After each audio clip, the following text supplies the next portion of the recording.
Hélène Jouan, ce matin, qui s'exporte en Chine aussi. Ce matin, Hélène, vous avez décidé de compter les points. Oui, depuis quelques jours, la vie politique française est suspendue à la concurrence de deux hashtags. Hashtag balance celui qui était là avant versus hashtag balance celui qui a pris ma place. Vous aurez reconnu sur la même timeline Emmanuel Macron et François Hollande. Dimanche soir, c'est le président actuel qui a relancé les hostilités, ouvrant sa première interview télé en fustigeant la politique bavarde de mon prédécesseur, a-t-il dit. Pas une fois, il ne s'est abaissé à prononcer le nom de François Hollande, mais il l'a pris plusieurs fois à partie. Quelques heures plus tard, sans plus le nommer, son prédécesseur lui a répondu de Séoul, mettant en cause une fiscalité à deux vitesses, histoire de grossir un peu plus le trait de président des riches. Et puis enfin, hier, le coup du boomerang, le Conseil constitutionnel ayant invalidé la taxe sur les dividendes mise en place sous le quinquennat précédent. C'est une facture de 10 milliards que le gouvernement actuel est chargé de rembourser.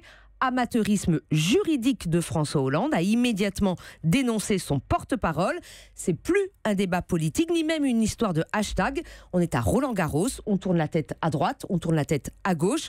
Passing shot, smash, balle de match, avant le prochain jeu évidemment. Qu'un président s'inscrive en rupture avec l'action de son prédécesseur, c'est assez banal, non ? Oui, bien sûr, Nicolas Sarkozy avait traité Jacques Chirac de roi fainéant et a exercé une présidence hyper active aux antipodes de la précédente. François Hollande a été élu parce qu'il était l'anti-Sarko et Emmanuel Macron n'a d'autre choix que d'effacer à tout prix tout lien de filiation avec celui pour qui il a pourtant travaillé. Mais à chaque fois, leur posture les pousse à commettre des erreurs. Hollande avait tenté de jouer au président normal par fidélité au candidat normal qu'il avait été. Ce ne fut pas sa plus grande réussite. Aujourd'hui, Emmanuel Macron croit jouer sur du velours en s'affichant comme l'antonyme du hollandisme en matière de style comme de choix fiscaux.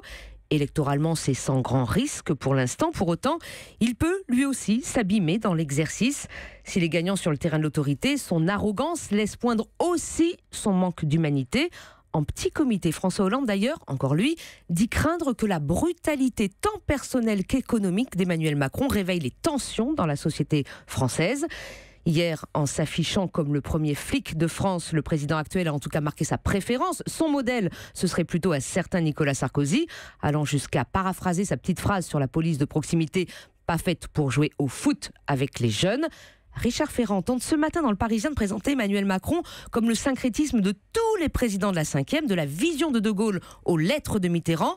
De Hollande, dit-il, il n'aurait gardé que l'humour. Ça pourrait donner envie à Alex de poursuivre le match. Merci à vous, Hélène Jouan. On se retrouve dans un instant. Europe 1, 7h49. Avec Axel de Tarlet pour du cognac et pour Mathieu Noël, juste un doigt. Europe Matin. Europe. Europe 1.